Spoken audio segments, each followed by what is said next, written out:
is hard as well, but special needs kids, I feel like I need a little bit more energy for them, and not always knowing the right answer or the right technique of, disciplining or connecting emotionally with them. Dad can step in and help. Oneness versus isolation. I want to introduce you to this concept. Marriages drift toward isolation. We are selfish, and we like being selfish. If anything, consciously or subconsciously, gets in the way of us being selfish, we tend to not like it. We call it different things because calling ourselves selfish is not an accepted thing. But we are, and we like it. And what we end up doing, people, is by being selfish, we end up in isolation. We end up by ourselves, even surrounded by people.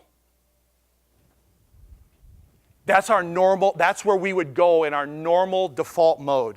So what happened is God created marriage, and it's His way of putting two people together to mutually complete one another. He said, "It is not good that man be alone.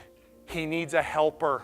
They go together. We know our strengths, each other's strengths, and our weaknesses, and I'm not afraid to ask for help. And neither is he. We have to tag team this as a couple because there's many times where Kelly's got to come in on me and say, let me handle it from here, or I have to do the same for her because we know what's pushing our buttons. We tag team a lot. I don't think I understood what that term actually meant until we brought the boys home. The classic, no, never to be topped again. I guess this comes number 2 under Scripture because God said it pretty well. Rocky Balboa, talking with Polly. He's asking her, "What are you seeing her?" He goes, "Oh, I don't know. She fills gaps." He's like, "Gaps? What's gaps?" "I don't know. She got gaps. I got gaps. Together, we fill gaps." It's exactly what marriage is. Like I said, I'm not afraid to hand him the baton and he can take off running. When I know I need to take a step back, or when I take a step back because I know my method isn't working right then, or I just need a breather, and he's more than willing to come in and step in because he knows that's what it takes right now. Our marriage and our communication with each other helps us identify those to be able to come in and to help out.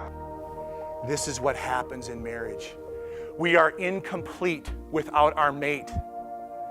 I understand it doesn't feel like that sometimes, a lot of times, but it's true. And the more we get our head wrapped around that and accept that for what it is, the gift that we have, the better off that we are going to be. Our time together with the special need children, it has drawn us closer as a couple, to be in prayer more for these boys and to be more on the same page, for me to help out more, because I know it takes more out of Kelly, so I've got to help out more in doing different things that I may not have been doing with just the 2 that we had.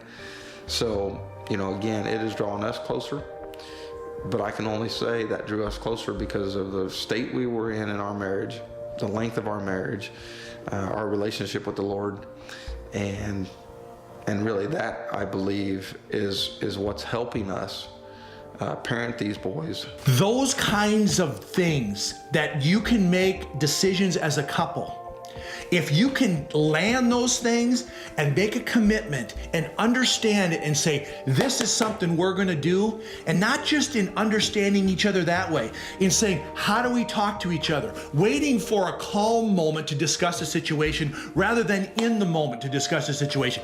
You learn each other. When you start putting these principles in place, all of a sudden, life doesn't seem quite as tangled. The tangle kind of loosens a little bit. And now all of a sudden, life feels maybe doable. we might actually be able to do this. The realities don't all go away. You might still be isolated. You might still have to adjust to some other realities in your life and in your marriage. But the truth is that with these principles in place, that's where God can work, and He can show you, and you can feel the blessing that He has for you.